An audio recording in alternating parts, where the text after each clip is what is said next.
I wasn't threatening anyone. I was really upset by what you and your friends did. I said I would forgive everything if you paid for a meal. So just leave your wallet and go. I realized later that your apology was fake. Both Olivia and Scott had that mocking look on their faces. They planned this from the start. We just sighed as we watched them rant. Just leave your wallet and go. You know what will happen if you talk, they said. Scott is higher up than Larry at work. I just smiled at their words. If they were going to be like that, I wasn't going to hold back.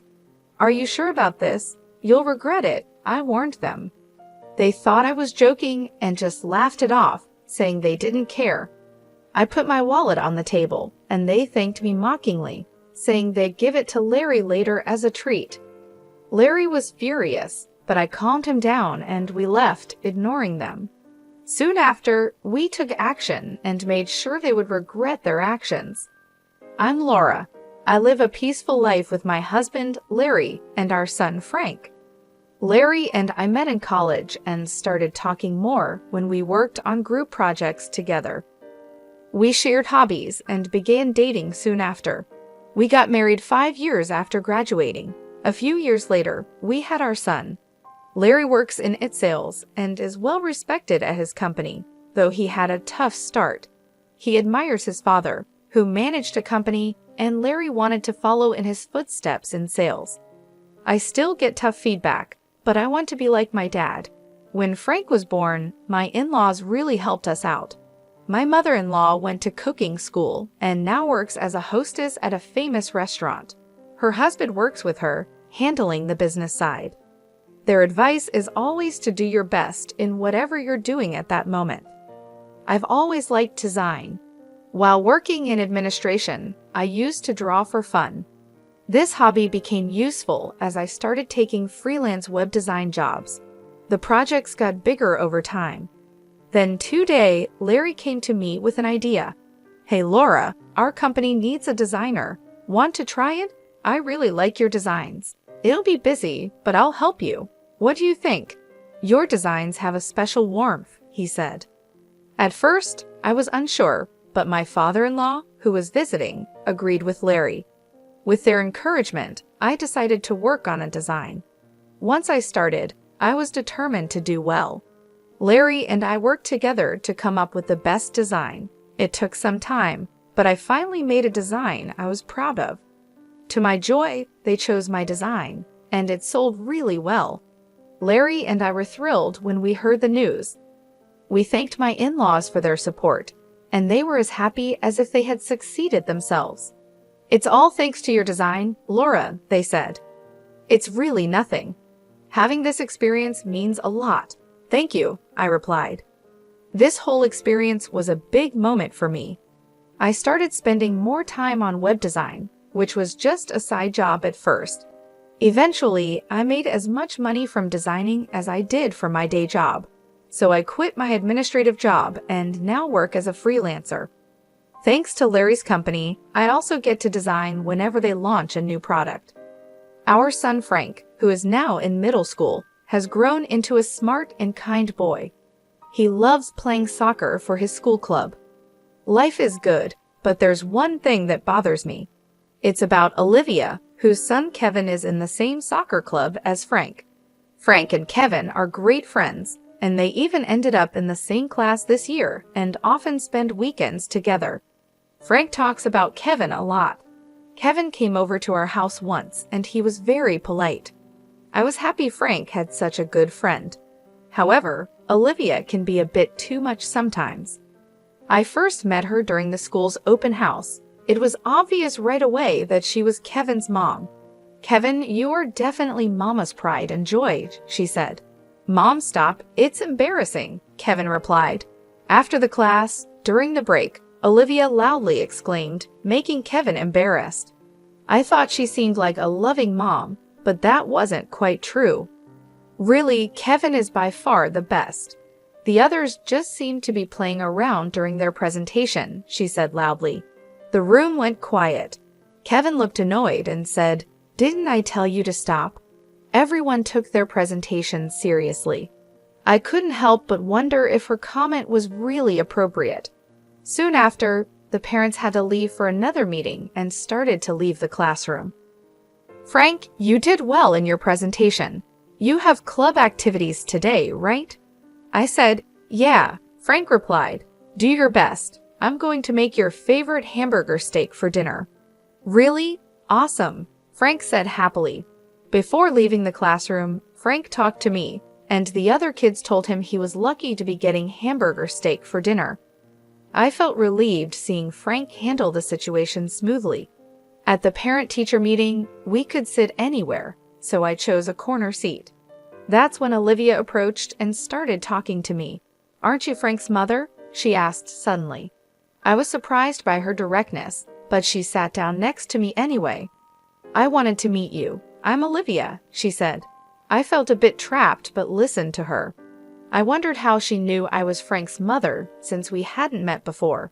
Seeing my confusion, she explained, "You were talking about dinner with Frank earlier, right?" That's how I knew. And calling hamburger steak a treat seems so laid back.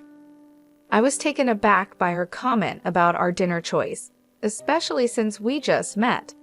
"Frank loves hamburger steak, and I don't think it's your place to comment," I replied. She seemed displeased with my response. "Well, that's true. My husband works at a major company, so he doesn't quite get the ordinary tastes," she said. When she asked where my husband worked, I didn't engage further and just brushed her off.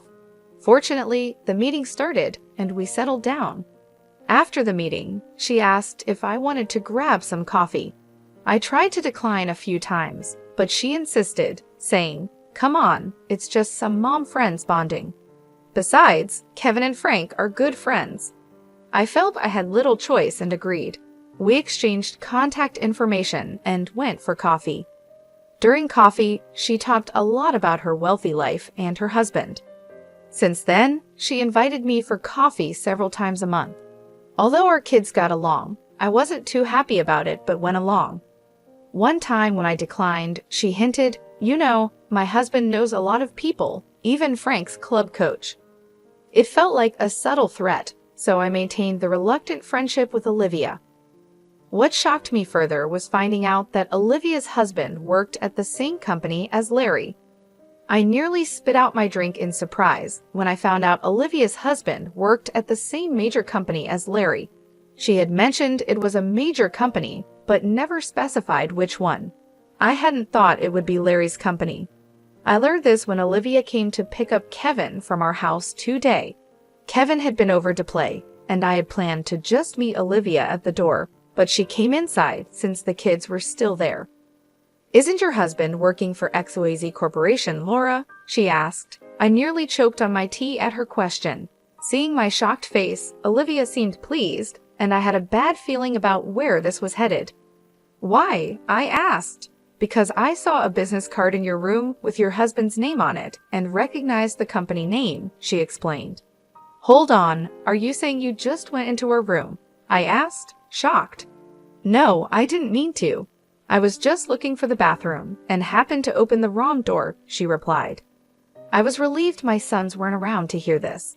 I had given Olivia directions to the restroom, so I truly thought she was lying, but I had only told her verbally, so I couldn't really push back too hard. Indeed, in Larry's room, he has business cards for work. I designed the business cards for Larry's company, so there are several different types, and he had some displayed under a desk protector. She must have seen those. Stunned and at a loss for words, Olivia approached and said, "I really don't like you two." Her previously friendly demeanor had vanished, and her eyes were now sharp and piercing as she glared at me. "Do you enjoy taking work away from other people's husbands?" she accused. "Excuse me," I replied, not understanding her implication.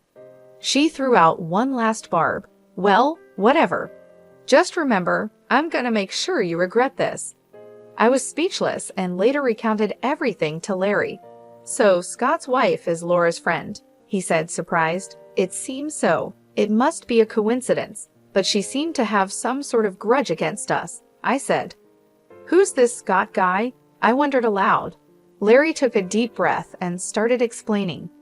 "I don't think it's right to talk about such things, but Scott works in the planning department. He's very assertive. Larry explained that the product planning department creates products and works with the sales team to make money. Scott is a key figure in planning and is known for strongly believing in meritocracy, meaning a lot depends on whether he is interested in something or not. Working with him can be great or terrible, people say. I still don't understand why Olivia dislikes us so much. Yeah, I'm not sure either. I don't really know Scott well, I replied, sorry for dragging you into this mess. It's okay, but what about Frank and Kevin? It's not good for the kids to be close if their parents are at odds, I said. Yeah, I'll try to find out more, I promised. A few days later, Olivia called me. I felt anxious but answered. She sounded much more apologetic than before. I'm so sorry about the other day. I was just stressed about my husband's work not going well, she explained. I listened because she sounded sincere. She apologized and suggested that since our husbands work together, we should try to get along. How about we all go out for dinner? She proposed. Considering her past behavior, I was hesitant but thought of our children's friendship and decided to give her the benefit of the doubt. That's fine, thank you. I'll arrange the place and let you know the details later, she said, sounding pleased as she ended the call. The day came, and we went to the restaurant Olivia had chosen, known for its seafood. However, Olivia and her husband were nowhere to be seen. I tried calling her. When I mentioned my name to the receptionist, the staff member looked concerned. I was shocked when the receptionist told us, I'm sorry, but the reservation is only for 3 people. What? Larry and I were confused. What was going on? I asked the staff member to wait and immediately called Olivia. Hello, Olivia. The restaurant just told me the reservation is for 3 people, I said. She laughed and told us to wait a moment. Soon, Olivia and a man walked in. Larry recognized him. Scott, good to see you, he said.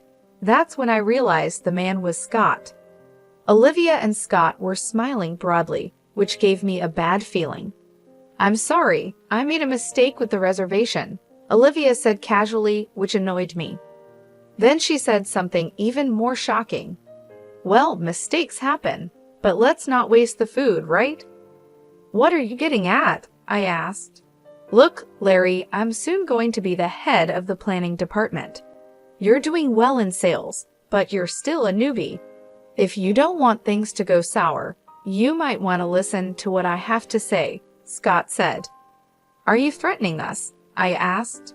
It's not a threat, Olivia interjected. Laura and you have hurt me deeply. I'm offering you a way to make amends. Just leave your wallet and go. I realized then that the apology was indeed a lie.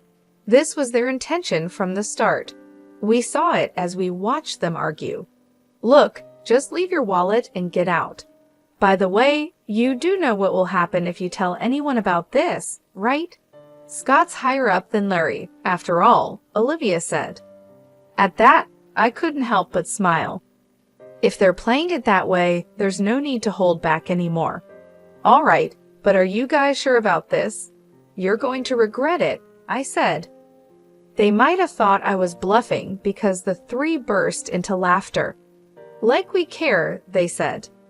I took out my wallet and placed it on the table. Seeing that, the 3 sneered at me. We'll give Larry his wallet back later. Thanks for the treat, then, Olivia said. Larry looked furious and clenched his fists, but I calmed him down and we left the room, ignoring the 3. We quickly took action. They were the ones who were going to regret this. Yeah, can't let people who pull stunts like this go unpunished, I thought. Later, a call came in on my phone. Recognizing the number, I answered with a smile. Ah, Laura, looks like we're almost done here, I said. I handed the phone to Larry. After a quick talk, he hung up. Well, shall we go? Seems like things have heated up, Larry said, looking very upset. We went back to the restaurant Olivia had chosen. Once there, we asked a waiter to call the owner. Soon after, the landlady, who was also Larry's mom, hurried out. Thank you for your help. I'm sorry for the trouble, I said. It's fine. People like them need to be taught a lesson, she replied, looking as angry as Larry had been earlier. We were led to a room. As we opened the door slightly, a tense atmosphere was evident. Inside were Olivia, Scott, and some senior officials from Larry's company, including his father-in-law. Why had it come to this? The restaurant Olivia chose happened to be run by Larry's mom. We realized it as soon as Olivia told us to meet there. It was a coincidence, but since we were going there anyway, Larry decided to call his mom. It was revealed that Olivia had only booked for 3. We knew she hadn't made a reservation for 4, but played along anyway. Once we understood Olivia's intentions, we immediately reported it to Larry's mom. Being straightforward people, both Larry's mom and Larry reported it to his dad, which led to the current situation. Scott, what's going on here? A man asked Scott. Well, Scott was flustered, understandably so. That man was Mr. Bryan from the planning department's top management. Next to him was someone from the sales department's upper echelon. I think my father-in-law might have called them over. He was the former CEO, so it's understandable how he'd react if he found out his family was being treated this way, especially in his wife's restaurant by employees from his time in charge. Actually, my father-in-law used to be the CEO of the company where Larry works. He's now retired and not involved in its management, but he was highly respected during his tenure. Even now, he's still in touch with company folks. After hearing the story from my mother-in-law, he immediately reached out to the company to explain the situation. When the CEO hears that one of his employees is trying to exploit another employee by using their position, he's going to take action. The 3 who didn't know this were surprised by the sudden appearance of the company executives at the restaurant. They seemed unable to grasp the situation. Larry said he wanted me to accept this invitation because my husband often works with Larry, even now. I was shocked by the clear lies coming out of their mouths. They showed no regret, and I wondered if they didn't realize that such obvious lies would eventually be exposed. Just then, to interrupt Scott, Larry entered the room. To the surprise of Olivia and Scott, Larry politely said, "Excuse me." Scott glared at Larry as soon as he saw him. We understood the situation completely, but for Olivia and Scott, it must have been confusing. Before Scott could respond, my father-in-law spoke up. I'm the former CEO, Andrew. I'm retired now and have handed over the company to Mr. Bryan here, he explained. By the way, Larry is my son, but he didn't get his job at the company through any connections of mine. In fact, I wasn't involved in his hiring at all. And I should mention that this restaurant is run by my wife. Hearing my father-in-law's explanation, Olivia and Scott seemed to finally understand the situation, and their faces turned white instantly. Olivia let out a sigh, almost without words, and Scott was shaking uncontrollably. Olivia, looking incredulous, seemed more flustered than I'd ever seen her. Let's cut the small talk and discuss the matter at hand, said my father-in-law. The discussion, or rather the one-sided questioning they faced, started in a tense atmosphere, and Olivia and Scott struggled to speak. Olivia's issues with me apparently related to some design work at the company. It turned out that Olivia had also been considered for the same project. Initially, when the project was discussed at the company, my design was chosen after searching among friends and family for talented designers. This choice boosted Larry's reputation. Moreover, despite being relatively Bryan, Larry had developed his own sales techniques, earning trust from his juniors and contributing to the company's performance. It frustrated me that he was taking credit for achievements that he accomplished with the help of his wife's talents. I truly believe Larry has been working hard, but didn't you feel the same when you got advice from him? This left Scott speechless, and a senior planning department executive made a sharp comment that added to his silence. Scott felt overlooked because whenever the sales department finished their tasks, They would give detailed advice to the planning team. This bothered Scott, making him feel like his products were overshadowed by Larry's. As Larry's answers continued to receive praise, Scott became resentful and often complained to Olivia. One day, Olivia overheard me talking about my work with some other moms. I love designing and often draw illustrations for school events like PTA meetings. Some of the moms knew I worked freelance, so when Olivia learned that I was the designer chosen for the company project, she started picking on me. Hearing this, we were speechless. We were honestly shocked that they would concoct such a scheme out of jealousy. Moreover, we learned another disturbing fact. I'm really disappointed in you. Please wait, I'm truly sorry about this, Scott pleaded, but Mr. Bryan coldly responded. I've heard from one of our planning department guys. I hope it's not true, but there's a significant amount of money being spent on planning. Is it really all going towards actual products? At this, Scott froze and Olivia turned pale. It turned out Scott had been embezzling funds under the guise of planning expenses. This revelation took even us by surprise. It seemed Olivia was also involved in the scheme. How did you get caught? You said it would be a secret, Olivia asked. I don't know, Scott responded, frustrated by Olivia's question.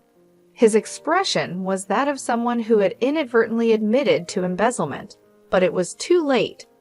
Mr. Bryan sighed and bowed his head to his father-in-law. I'm really sorry. I never expected something like this to happen in the company that Mr. Andrew trusted me to run. It's my fault for not supervising better. No, it's not your fault, Mr. Bryan, or the fault of the senior sales and marketing staff, someone said. It's this couple who only know how to play dirty tricks. You both are going to pay for this. Hold on, she's the one to blame, one accused. Excuse me? Weren't you the one who said we could embezzle money? The other retorted. Hey, we're at a store. Keep it down, someone intervened. Shut up, if you hadn't interfered. How dare you act all high and mighty when you're the one at fault? Well, if the husband is like this, so is the wife. In the end, Mr. Bryan had the arguing couple handed over to the police. It was only right since they had embezzled money. It caused quite a scene and was a hassle for the store, but Larry's mom handled it gracefully, and the situation was quickly controlled. Larry told me that Scott got fired from the company and was sued for damages. They were very strict with him, probably because it involved the company's products. Kevin stayed with Olivia's parents for a while. After the incident, Olivia's parents came over to apologize. From what I heard, the couple is now living quietly, maybe as a way to make up for what they did. Seeing how sincere Olivia's parents seemed, I couldn't help but wonder how their daughter and son-in-law ended up this way. I was worried about Kevin, but the company made sure the incident stayed quiet. So thankfully, no rumors spread at school and Kevin was fine. It's unfortunate what happened to him. I talked to Frank the other day, and Kevin seems to be doing well at school. He's a good kid and everyone trusts him.